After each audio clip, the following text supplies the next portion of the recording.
তুরাগ নদীতে 7 জন ছাত্রলীগ নেতা নিখোঁজ, যাদের মধ্যে 3 জনের লাশ পাওয়া গেছে, 4 জন মিসিং। এবং এটার জন্য ঢাকা 18 আসনের এমপি SM জাহাঙ্গীরকে পুরোপুরি দোষ দেওয়া হচ্ছে। শুধু জাহাঙ্গীর না, এটা নিয়ে বিএনপিকে, তারেক রহমান সরকারকে বিভিন্নভাবে বিতর্কিত পোস্ট করতেছে আওয়ামী লীগের বিভিন্ন পান্ডারা। টাকা নিয়ে আসলেন আমাকে সাপোর্ট করার জন্য, আমাদের একটা ছোট ভাই ডিবি পাঠিয়ে তাকে পানির মধ্যে মেরে ফেললেন। শুধু টাকার জন্য আমাদের ভাইদেরকে আপনারা শুধু আমাদের সাথে ছবি আছে বলে পানিতে নিয়ে, নদীতে নিয়ে তাকে মেরে লাশ করে দিলেন।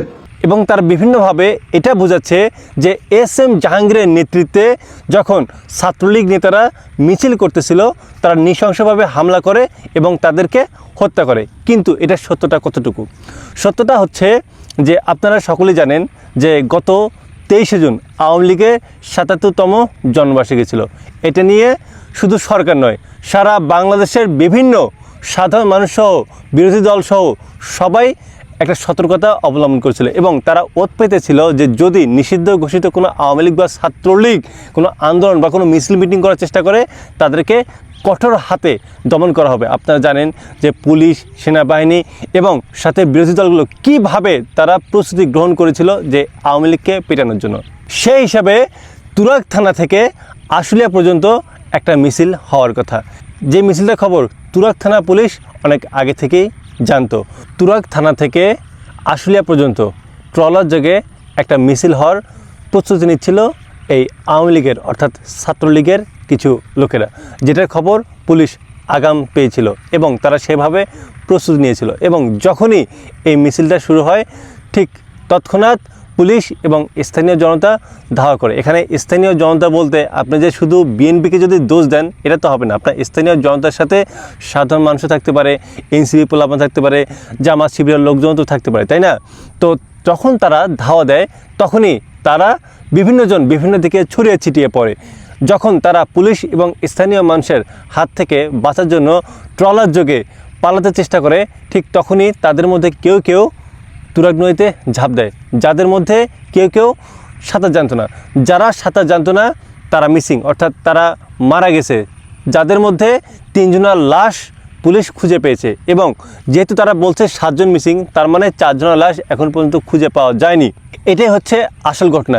কিন্তু বর্তমানে আওয়ামী লীগের লোকেরা যেভাবে মিডিয়া ফ্রেমিং করতেছে, তারা যেভাবে অপপ্রচার চালাচ্ছে যে শুধুমাত্র বিএনপির লোকেরা তাদেরকে নৃশংসভাবে হামলা করছে, এই জন্য তারা মারা গেছে, এমনটা তো নয়।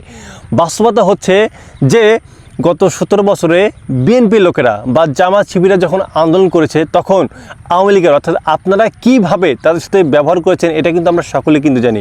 আমি শুধু আমার একটা অভিজ্ঞতা শেয়ার করি। একবার সারা বাংলাদেশে বিএনপি হরতাল ঘোষণা করেছিল, যেখানে নারায়ণগঞ্জ থেকে একটা মিছিল আসছিল।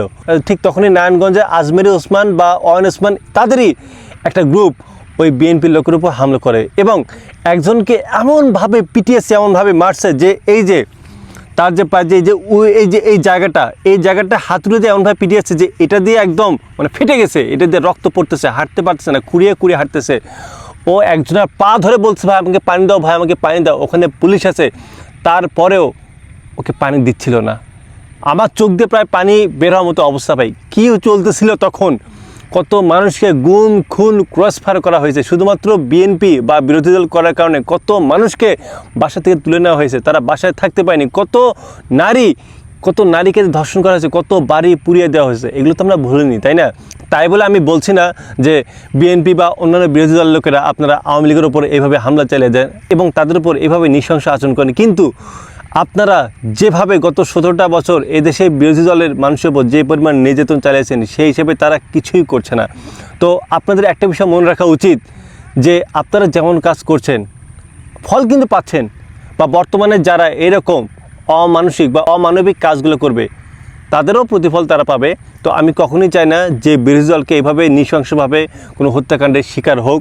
কিন্তু এতটুকু শুধু বলতে চাই যে আপনারা যেভাবে একজন সংসদ সদস্য, ভাই SM জাহাঙ্গীর আমাকে চেনে না, আমি তাকে চিনি না, কিন্তু একটা মানুষকে নিয়ে এভাবে একটা মিথ্যা তথ্য বা মিথ্যা অপতথ্য ছড়ানো হচ্ছে, এই জন্য আমি এটা কাউন্টার দিলাম।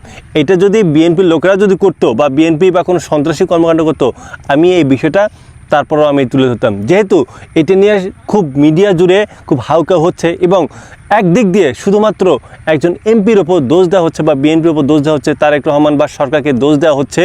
তো এটার জবাব আমি দিয়ে দিলাম এবং আমি আপনাদের বলবো যে আপনারা এই কয়েকদিনে যে মিথ্যা গুজব তথ্য ছড়িয়ে সারা বাংলাদেশের মানুষকে যে বিভ্রান্ত করছে, এখান থেকে সরে আসেন।